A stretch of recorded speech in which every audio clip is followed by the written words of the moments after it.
There's so many colors going on here. Purple, red, and yellow.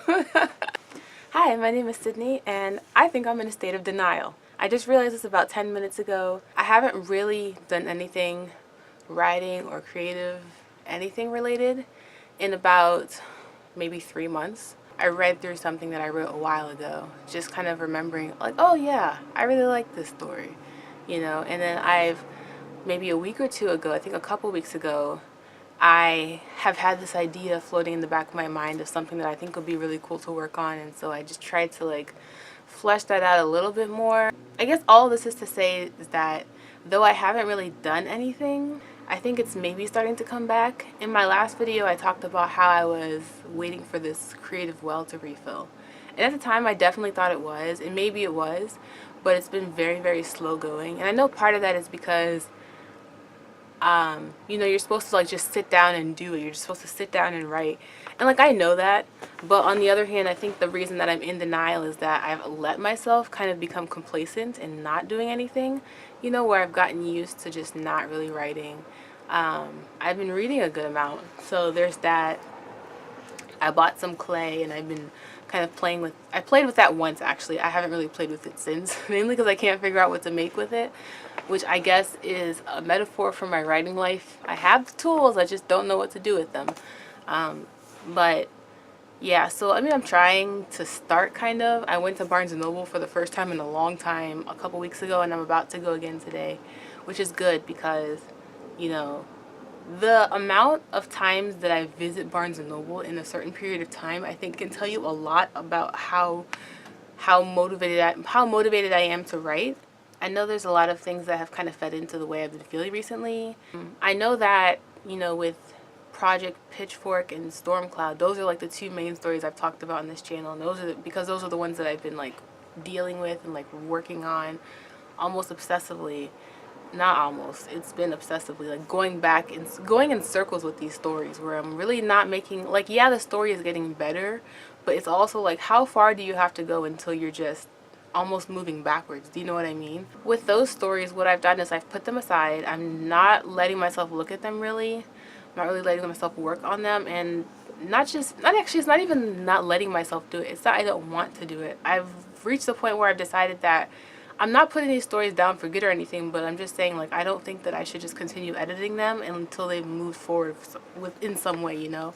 And since my goal with these stories is to, like, try to get them published one day, then I feel like I shouldn't try to do anything with these stories until I'm on that track. Not really much to say with that. I feel good in general, and I think the reason I do feel good is because I am in denial. If I let myself wallow in this pitiful pool of no creativity or whatever, then I probably would feel a lot worse. But I feel like I'm giving myself time to kind of come around to it and to kind of figure out why I've been feeling this way and whatnot. Try to figure out ways to kind of get back into it. And I don't want to get back into it with just writing. I feel like the past few years, I actually wrote an essay on this recently. So I did write that. Okay, I wrote that last weekend, and it was like 1,500 words, I think, by the end of it. So at some point in the essay, I mentioned that I discovered creative writing the way someone might discover a really life-alteringly delicious panini, and they think about the ingredients for a while, and then they wonder if they can make that in their own kitchen, you know? So that's kind of like how I discovered writing. Like, I read a book, and I thought about it, and I'm like, you know, kind of wondering, like, if I could make this thing myself, you know? And that's kind of how I got into writing. It is also how I discovered this really great panini. Oh my gosh. Let me tell you, I had dreams about this panini. And then, like, I finally, like, last week went and got the ingredients for it and just made it myself, and it was as delicious as I remembered it. And it's mozzarella cheese, tomatoes, pesto, dripping in olive oil on a flat piece of floury bread. Anyway, in the essay, I was talking also about how I feel like ever since I've discovered writing, for the most part, I've kind of put all my eggs in one basket, you know, in terms of like expressing myself, expressing my creativity. I've always done it through writing, which is like great and all, but especially the past couple years, I felt like I could do more, but I didn't feel like I needed to, even at the beginning of the last couple years because I had writing and I was still writing and I was editing and I was writing and whatnot. I was mainly just writing. And so because I had that outlet, I didn't necessarily feel like I needed to seek another outlet. But ever since I've not really been writing, I really haven't written a whole lot since last April when I did my Camp Nano vlog while I was moving. And I think it has something to do with moving here. Like this, like I have a full-time job where I come home and I'm just tired and I don't want to do anything else. And I think something about just my lifestyle here has made me like not feel as creative.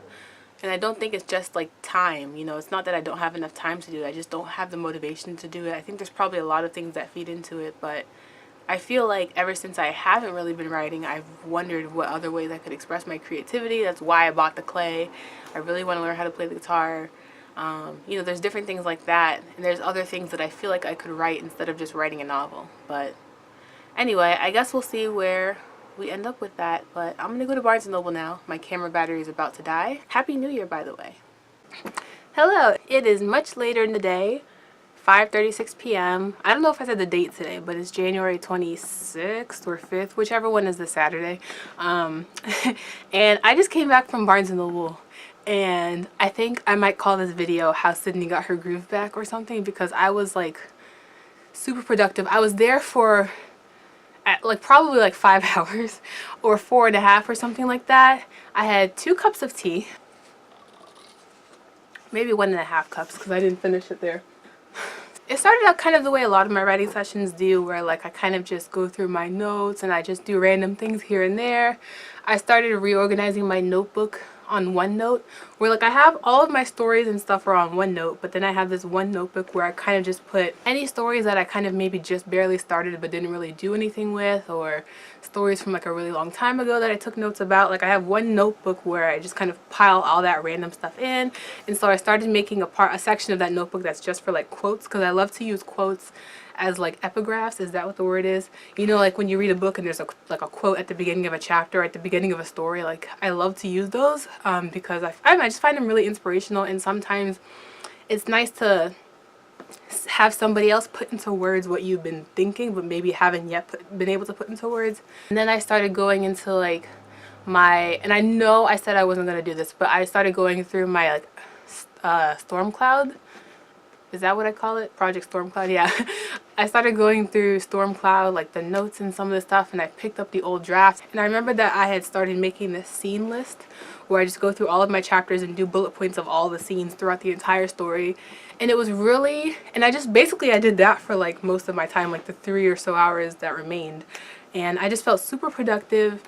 And there are, I think, 118 scenes throughout the entirety of Storm Cloud, 35 chapters.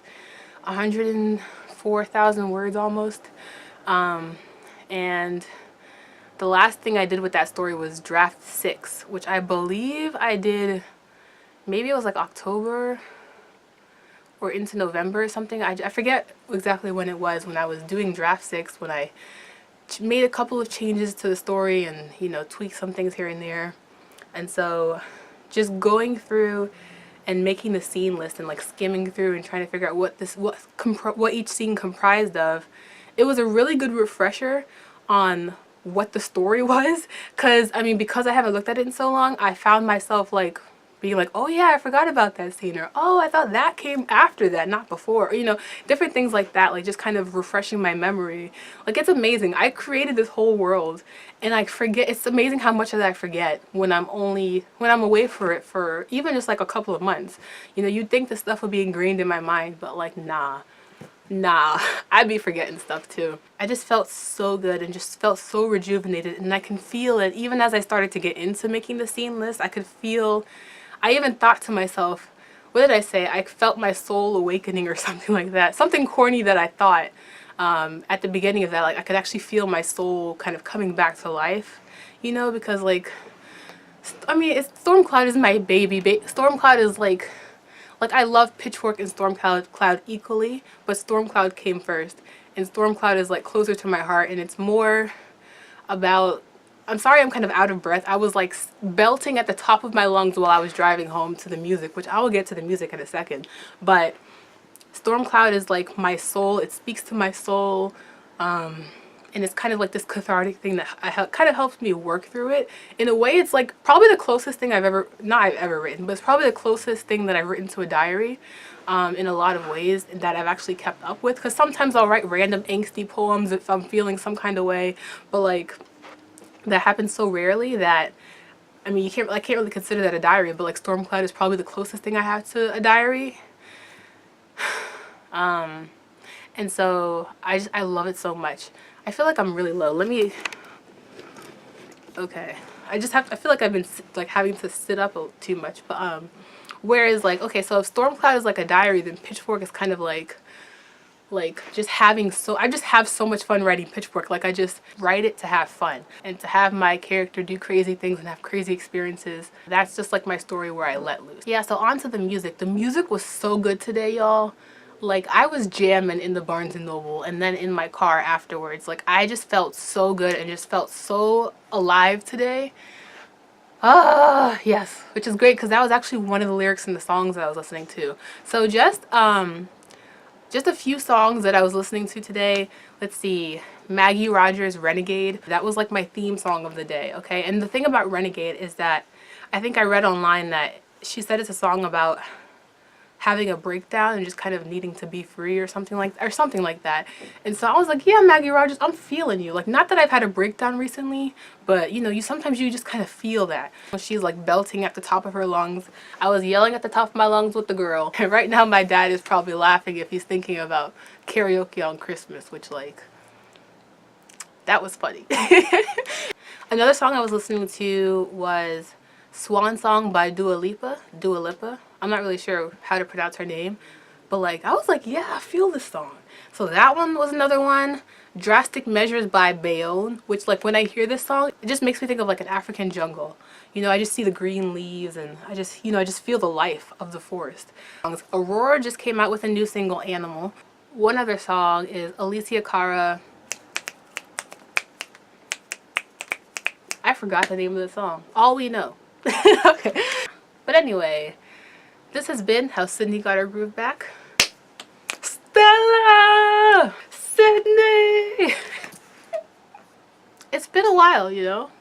It's been a while since I've posted a video. It's been a while since I've had anything to post a video about. But I feel good for now. Granted, I don't know what the heck I'll be doing next in terms of writing or creative things or Storm Cloud or anything like that. I don't know what I'll be doing next, so I might lose this momentum as soon as I've gotten it back. But for today at least, I feel really good. I hope you guys are feeling good. I hope you guys are being productive in whatever your endeavors are. But yeah, this has been How Sydney Got Her Groove Back, and I will see you in the next one.